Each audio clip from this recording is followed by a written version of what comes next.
Welcome back to our channel. This is Jay. And I'm P, and this is P&J Relation Tips.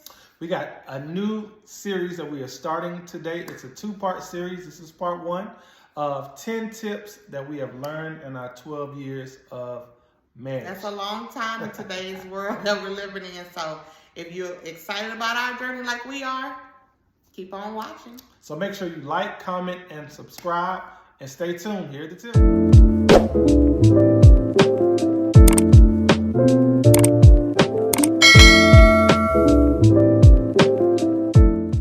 All right, number one, pray, study God's word together, and worship together. Those are very important milestones that we have learned over our years, 12 plus years of marriage, that you got to keep God first. That's the important thing that's going to really get you over the edge when you are ready to jump off a cliff or do something crazy.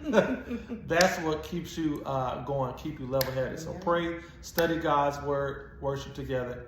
Tip number one. You're going to notice too, when you pray more together, you're on one accord. You equally yoked. You're going to notice that when you're praying together, you're going to come together. That brings you to a point to come together and talk to God and commune with God. And so you bring your problems to God, right? So as a married couple, when you become one, you take that to God together. And so it'll bring you closer, less arguments, less fights, more understanding, of course. And it's really a time to dive deeper in your marriage. So that's number one. That's the one. The only one. Okay. That's tip one. Tip number two, ladies and gentlemen. So forgive quickly. You know how you have those little tidbits, arguments, fights, or just in a disagreement, right? Or something you just both are like not seeing eye to eye on, right? Yeah. Just forgive. Forgive quickly. Don't get me wrong. You do want an understanding before forgiving and moving forward. But forgiving someone could just help you move forward a little faster instead of dwelling on it, staying on it. I mean, especially if you know you're not going nowhere anyway. Just forgive. Not forget. Forgetting and forgiving is two different things. So, number two, we would say forgive. Forgive. Quickly. I feel that early on in our marriage, there were a lot of misunderstandings and miscommunications that happened that caused us to almost have those things fester because we didn't forgive quickly. So as a lesson learned, we want to help you guys not have to go through that and use our life experiences so your marriage can be fresher and better. And the best that it could be is to forgive quickly. We know that we are human, so certain things agitate us. Certain things may cause us to feel a certain way. But when you forgive quickly, you're able to open up to your spouse and say, you know, hey, I know that you're not perfect, I'm not perfect. So we want to make sure that we do this thing together because we're doing life together. Exactly. And this is another opportunity to talk. So you have to talk it out, right? Before you forgive, before you have an understanding. So that's tip two, to forgive. Number two. All right. Moving on to number three. It says, learn to be a great listener. We put that down because listening is a foundation of communication. We know that communication is the number one reason for divorce.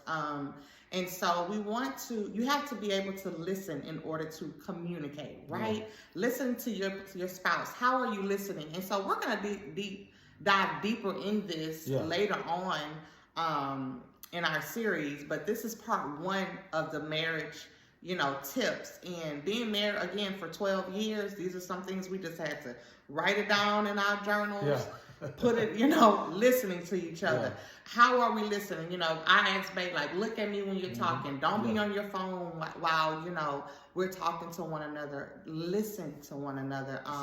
Have your eyes, your contact, your body language. All that has to do with the listening. And so, of course, we're going to dive a little deeper in it later, but that's number three on our list. Let me jab a little bit on that. So when she's saying about that, I feel that a lot of times as married couples, when you think about listening regularly, if I'm saying that correctly, that when you listen all the time, it's like we're ready to defend versus listen. That's something that you got to work at.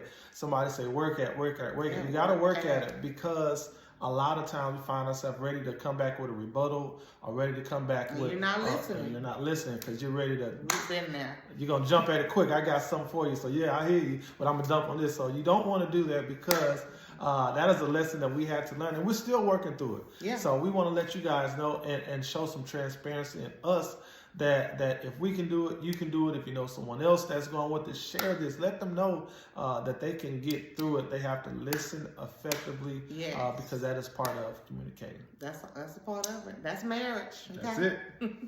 All right. Number 4. All right. So pick your battles wisely.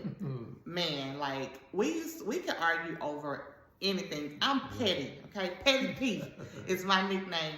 And I could pick a battle over the smallest things. And, you know, I had to check myself because is this really worth us, you know, arguing about? Is this really worth us being mad over, not to the end of the night, but carry it on to the next morning? And so by not picking my battles wisely, we're going to continue to argue. We're going to continue to be petty and not talk. And so that's that communication falling back. You know, that's that forgiveness. How you forgive and you're not listening. And how do you listen without, you know, without being petty? You know what I'm saying? I can't be petty or whatever. So don't be petty.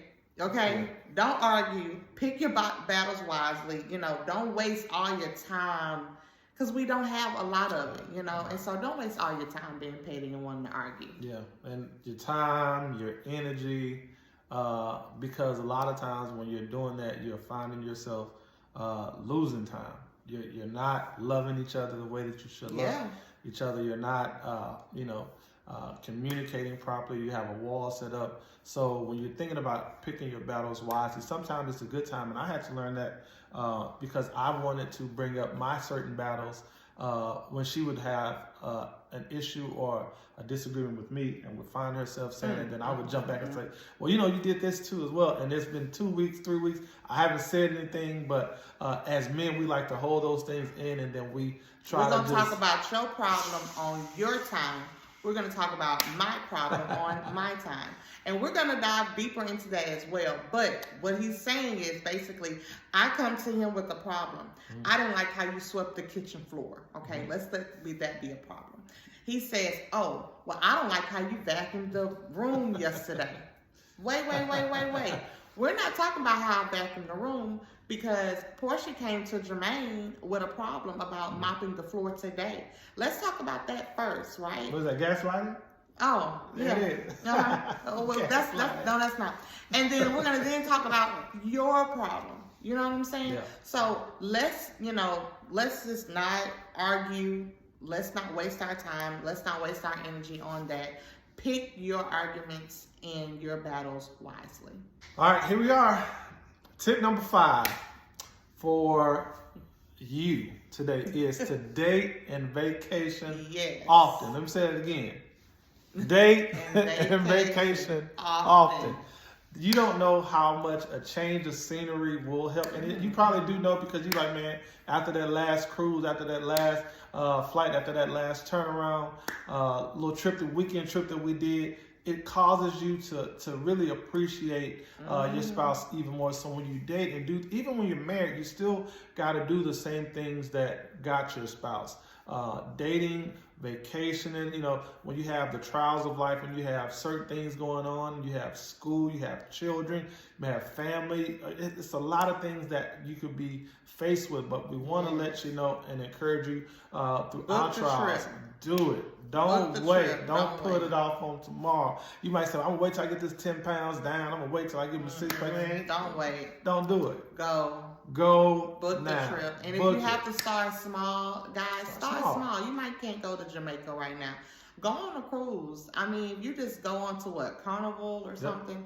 Just go on there. Book a cruise. Stay in the lower cabins if you can. If you have to do a road trip, okay, get a hotel room with just you and your boo, okay, down the street or just on the other side of town. Get that different scenery. It will change. Staycation it up. Okay, you got to. If you have to, because just get away. Yep. It's worth it. It's healthy for not just yourself, but for the relationship. Right.